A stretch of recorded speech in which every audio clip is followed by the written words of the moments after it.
নমস্কাৰ প্ৰিয় দৰ্শকসকল, ছেপ্টেম্বৰ মাহৰ ৰাশিফলৰ শিতানলৈ সকলোকে স্বাগতম জনাইছোঁ। ছেপ্টেম্বৰ মাহটো আপোনাৰ বাবে কেনেদৰে পাৰ হ'ব, আপোনাৰ ৰাশিৰ ওপৰত এই মাহটোত কি শুভ পৰিৱৰ্তন আহিব গৈ আছে, দুৰ্গা পূজাৰ আগে আগে আপুনি কি ভাল খবৰ লাভ কৰিব, সেই বিষয়ে আজিৰ ভিডিঅ'ত আপোনালোকে জানিব পাৰিব। আজিৰ ভিডিঅ'ত আমি সিংহ ৰাশিৰ ব্যক্তিসকলৰ বিষয়ে জনাম। সিংহ ৰাশিৰ ব্যক্তিসকলৰ ছেপ্টেম্বৰ মাহত আহিবলগীয়া কেইটামান শুভ খবৰ আজি আপোনালোকে জানিব পাৰিব।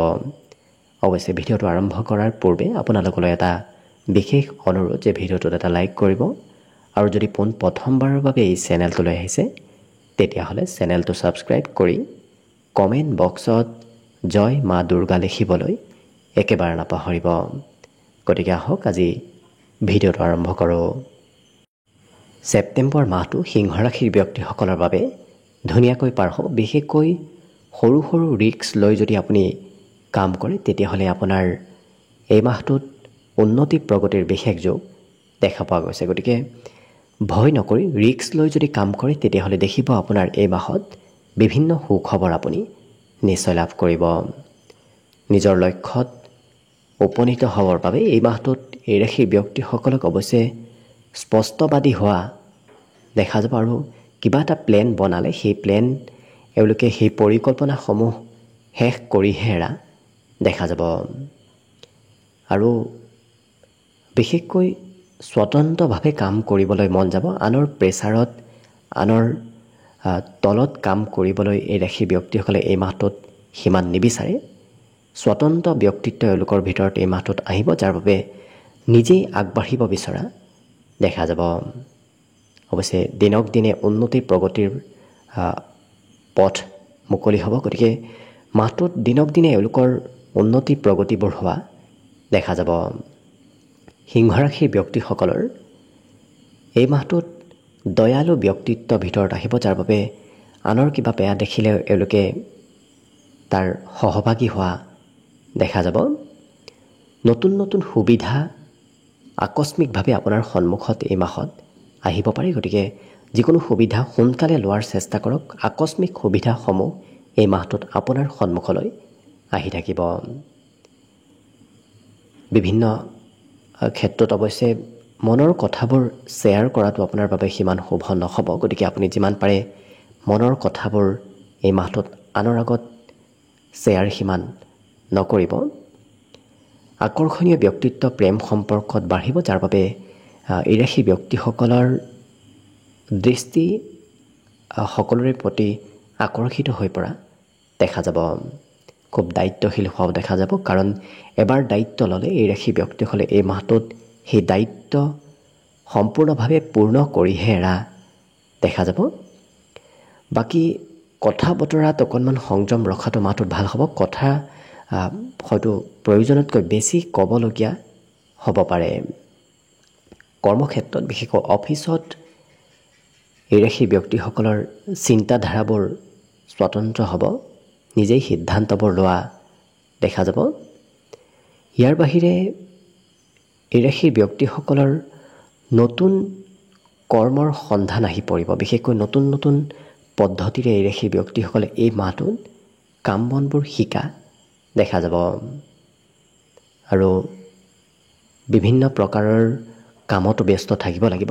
একাধিক কামৰ সৈতে এই মাহটোত জড়িত থকাৰ সম্ভাৱনা দেখা পোৱা গৈছে, যাৰ বাবে যদি আপুনি একেটা কামেই কৰি মাহটো পাৰ কৰিম বুলি ভাবি আছে তেতিয়াহ'লে সিমান শুভ নহয়। যদি আপুনি একাধিক কামৰ সৈতে জড়িত থাকিম বুলি ভাবিছে তেতিয়াহ'লে দেখিব মাহটো আপোনাৰ বাবে ধুনীয়াকৈ পাৰ হ'ব। ইয়াৰ উপৰিও এই মাহত আপোনাৰ ব্যক্তিত্বত কিছু আনক উপদেশ দিয়াৰ ব্যক্তিত্ব আহিব, যাৰ বাবে আপোনাৰ উপদেশ আনে মানি চলিব, আৰু ব্যক্তিগত সম্পৰ্ক আপোনাৰ বাঢ়িব। বিভিন্ন ব্যক্তিৰ সৈতে সম্পৰ্ক বৃদ্ধিৰ যোগ দেখা পোৱা গৈছে। ইয়াৰ উপৰিও মাহটোত স্মৰণীয় বিষয়সমূহ আপোনাৰ মনত ৰৈ যাব। এই মাহটোত এনেধৰণৰ কিবা স্মৃতি আপোনাৰ সন্মুখত আহিব, যি স্মৃতি আপুনি কেতিয়াও জীৱনত পাহৰিব নোৱাৰিব। গতিকে এনেধৰণৰ কিবা ভাল স্মৃতি আপোনাৰ আজি অৰ্থাৎ এই মাহটোত নিশ্চয় আহিব। যিমান পাৰে বৰ বেছি দীঘলীয়া যাত্ৰা কৰাৰ পৰা দূৰত থাকিব। যাত্ৰা কৰিলে মাহটোত আপোনাৰ হয়তো কৰিবলগীয়া কাম বনবোৰো বাদ পৰি যাব পাৰে, নতুবা হ'বলগীয়া কাম বনবোৰো পিছ পৰি ৰ'ব পাৰে। অদৰকাৰী যাত্ৰাৰ পৰিমাণ এই মাহত বেছি দেখা পোৱা গৈছে। পিতৃ মাতৃৰ স্বাস্থ্যৰ অকণমান যত্ন ৰাখিবলগীয়া মাহটোত হয়তো হ'ব পাৰে। মাজে সময়ে পিতৃ মাতৃৰ স্বাস্থ্যত দুৰ্বলতা আহিব পাৰে। ইয়াৰ উপৰিও এই মাহটোত এই ৰাশিৰ ব্যক্তিসকলৰ সন্তানৰ ফালৰ পৰাও কিবা খবৰ আপুনি লাভ কৰিব। সন্তানৰ হয়তো শিক্ষা দীক্ষাৰ কিবা খবৰ মাহটোত আপুনি শুনিবলৈ পাব পাৰে। আপোনাৰ কথা বতৰাৰ প্ৰভাৱবোৰ সমাজত ঘৰত বৃদ্ধি পাব। বিশেষকৈ আপুনি যি কথা ক'ব সেই কথাবোৰ এই মাহটোত সকলোৱে মানি চলিব, সকলোৱে গুৰুত্ব দি শুনাও দেখা যাব। আৰ্থিক স্থিতি আপোনাৰ প্ৰিয়জনৰ নামতে হয়তো অকণমান খৰচৰ মাত্ৰা বাঢ়িব পাৰে। বিশেষকৈ এই ৰাশিৰ ব্যক্তিসকলে এই মাহত বহু ধৰণৰ অভিজ্ঞতা ল'ব পাৰিব। নতুনেই হওক পুৰণাই হওক বিভিন্ন ধৰণৰ অভিজ্ঞতা আপুনি মাহটোত ল'ব পাৰিব। যিকোনো পৰিকল্পনা ভবাতকৈ অকণমান পলম হ'ব। আপুনি যেতিয়াই ভাবিব সেই কাম বনবোৰ এই মাহটোত হয়তো সময়ৰ মূৰত নহয়, অকণমান হ'লে এদিন হ'লেও পলমকৈ হোৱা দেখা যাব। গতিকে কাম বনবোৰ যেতিয়া পলম হ'ব আপুনি ধৈৰ্য হেৰাই নেপেলাব, কাৰণ যিকোনো কামত পলম হ'লেই যদি ধৈৰ্য হেৰাই দিয়ে তেতিয়াহ'লে কিন্তু সেই কাম বনবোৰ নহ'ব। কিন্তু ধৈৰ্য ধৰি যদি আপুনি থাকে তেতিয়াহ'লে দেখিব আপুনি মাহটোৰ শেষৰ ভাগত নিশ্চয় ভাল খবৰ লাভ কৰিব আৰু ভবাতকৈ হয়তো সেই কাম বনবোৰ বেছি ভালকৈ হ'ব। অৱশ্যে এই মাহটোত আপোনাৰ চৰকাৰী ক্ষেত্ৰৰ ফালৰ পৰাও কিবা সুবিধা সা সুযোগ লাভ কৰাৰ সম্ভাৱনা পৰিলক্ষিত হৈছে। চৰকাৰী লাভৰ পৰিমাণ এই মাহটোত আপোনাৰ কিছু দেখা পোৱা গৈছে। গতিকে আপুনি লক্ষ্য কৰিব, আপোনাৰ যদি আপুনি চৰকাৰী কামৰ সৈতেও জড়িত থাকে তেতিয়াহ'লে আপোনাৰ লাভ উন্নতিৰ পথ আপুনি নিশ্চয় বিচাৰি পাব। ঘৰৰ কোনোবা কনিষ্ঠ ব্যক্তিৰ হয়তো মাজে সময়ে আপুনি খৰচ কৰিবলগীয়া হ'ব পাৰে সেই ব্যক্তিগৰাকীৰ নামত, কাৰণ কনিষ্ঠ ব্যক্তিৰ মাজে সময়ে স্বাস্থ্যত দুৰ্বলতা এই মাহটোত চলি থাকিব।